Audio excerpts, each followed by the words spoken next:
تک نہیں آئے گی، سور میں پھونک اس وقت تک نہیں مارا جائے گا جب تک کہ اس دھرتی کے اوپر، اس روئے زمین پر ایک بھی آدمی ایشور بھکت ہوگا، اللہ والا ہوگا۔ جب تک اس روئے زمین پر ایک بھی آدمی اللہ کا نام لینے والا ہوگا، اللہ اللہ کہنے والا ہوگا، تب تک قیامت نہیں آئے گی، تب تک سور میں پھونک نہیں مارا جائے گا۔ جب اس زمین پر کوئی بھی اللہ کا نام لینے والا نہ ہوگا، اللہ کو پکارنے والا کوئی نہیں ہوگا، اللہ رب العالمین پھر حضرت اسرافیل علیہ السلام کو حکم دے گا، اے اسرافیل وَنُفِخَ فِي الصُّورِ فَصَعِقَ مَن فِي السَّمَاوَاتِ وَالْأَرْضِ، اے اسرافیل اب سور میں پھونک مار دو۔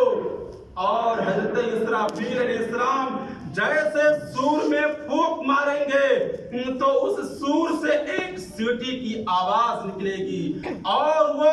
سیٹی کی آواز پوری دنیا والوں کو برابر سنائی دے گی۔ وہ کسی بھی کنٹری، کسی بھی ملک کا رہنے والا ہوگا، اسے سور کی آواز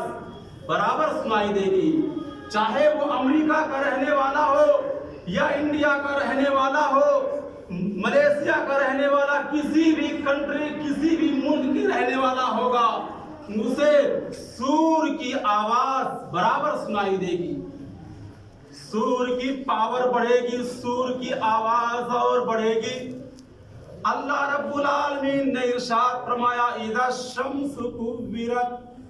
جب سور کی آواز بڑھے گی، سور کی پاور بڑھے گی،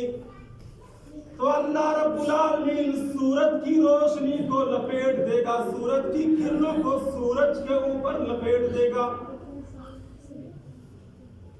اذا الشمس کورت واذا النجوم انکدرت،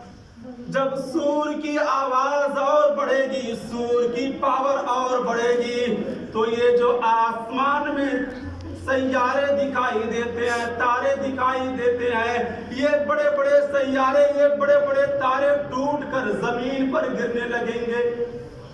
وَإِذَا النُّجُومُ انْكَدَرَتْ وَإِذَا الْجِبَالُ سُيِّرَتْ، جب سور کی آواز اور بڑھے گی، سور کی پاور اور بڑھے گی، تو لوگ دیکھیں گے کہ یہ زمین چاروں طرف پھٹنے لگے گی،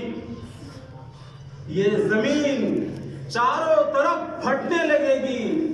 اور لوگ دیکھیں گے کہ زمین سے یہ پہاڑیاں نکل کر زمین اور آسمان کے بیچ میں ہوتی۔